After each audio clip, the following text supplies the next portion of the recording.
Baik. Assalamualaikum warahmatullahi wabarakatuh. Selamat siang. Shalom.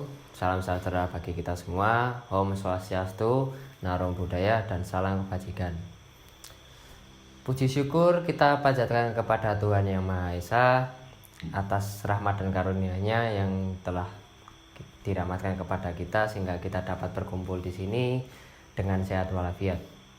Tak lupa saya ucapkan terima kasih kepada panitia penyelenggara yang sudah mengundang saya untuk sebagai pembicara dalam acara Hari Peringatan Pendidikan Nasional. Sebelum mulai ke materi, izinkan saya untuk memperkenalkan diri. Nama saya Aprila Purno Saputro. Saya merupakan salah satu alumni Universitas Idar jurusan Ilmu Komunikasi tahun 2019. Saya saat ini tergabung dalam sebuah organisasi bersifat perusahaan kreatif, Volkatif, dan saya ditempatkan di divisi tim redaksi dan tim kreatif.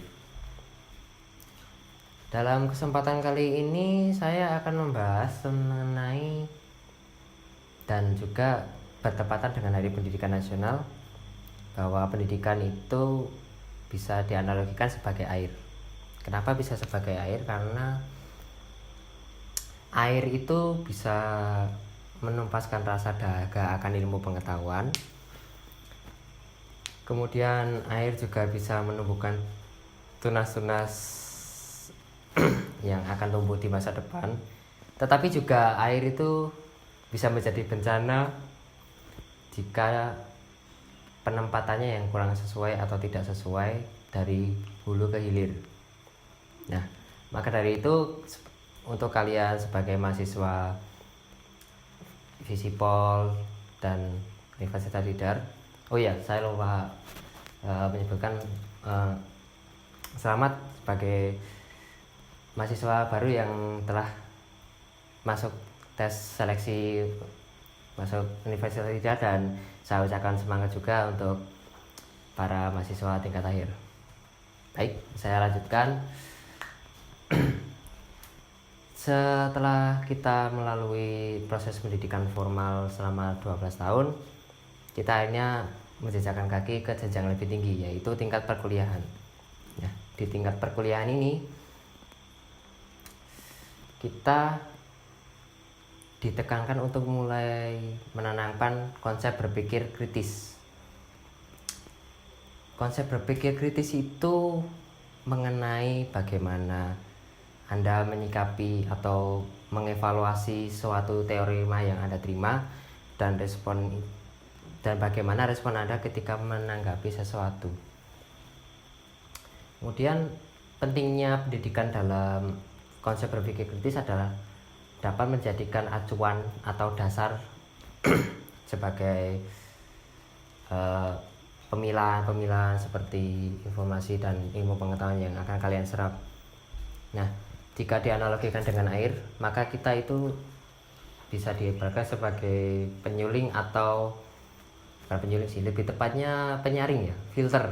Jadi kita harus pintar-pintar memilih ilmu mana yang sekiranya cocok untuk kita, kemudian apa yang kurang cocok dengan kapasitas kita juga. Kemudian dalam segi konsep berpikir kreatif, mungkin kita lebih menekankan kepada proses bagaimana kita mengolah apa yang kita serap ya. Kalau dimisalkan pendidikan itu dianalogikan menjadi air, kembali lagi, itu adalah bagaimana kita membuat produk atau mengarahkan, lebih tepatnya itu mengarahkan ke arah mana air yang kita terima itu. Jadi misal kita mendapat ilmu satu ini, misalkan kita mendapat ilmu kayak public speaking, itu bagaimana kalian mengarahkan ilmu yang kalian dapat itu ke kehidupan nyata atau kehidupan lingkup kerja. Dan poin plus dari penyerapan ilmu yang masih sangat dasar itu kalian masih bisa mengembangkan lagi.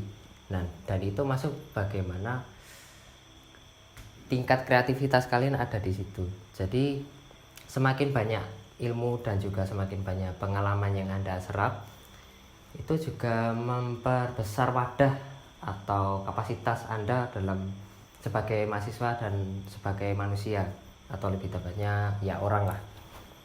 Karena banyak yang bilang ya kalau belum sarjana itu belum dikatakan orang.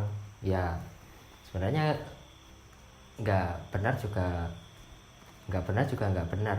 Ya gimana ya, itu nggak bisa dijadikan patokan sih, karena kita menempuh pendidikan itu ya pasti banyak faktornya juga kan.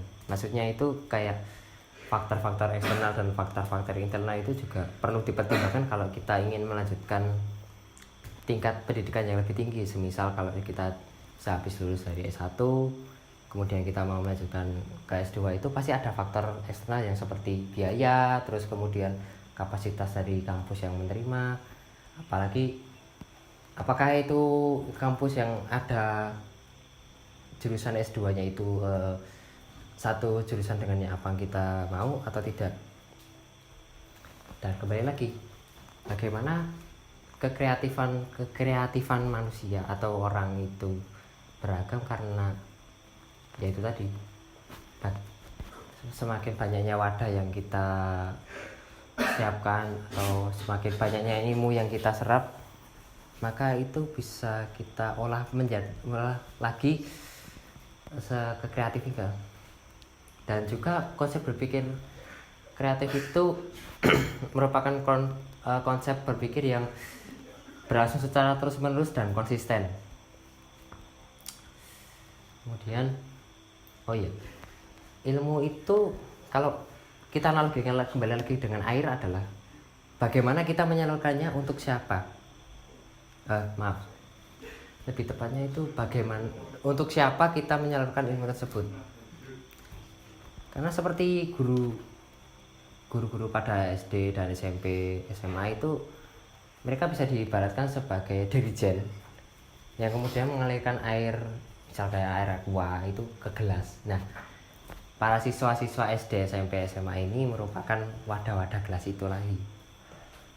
Jadi guru-guru itu sebagai media penyalur air itu tadi, yang kita analogikan sebagai ilmu pengetahuan. Dan kalau misal cuman berhenti di kita saja ya, alirannya atau ilmunya cuman kita simpan sendiri, itu sepertinya kurang berguna juga ya.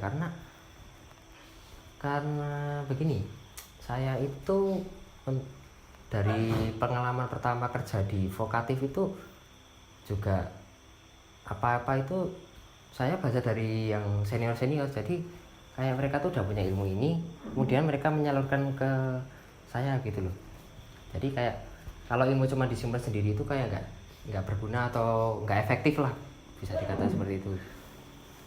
Jadi ya untuk lingkup dunia kerja itu memang yang namanya mengalir atau menyebarkan itu memang sangat perlu ya. Baik, mungkin sekiranya itu saja yang bisa saya sampaikan. Kurang lebihnya mohon maaf. Apabila ada kata yang kurang berkenan, mohon maaf juga. Wassalamualaikum warahmatullahi wabarakatuh. Selamat siang.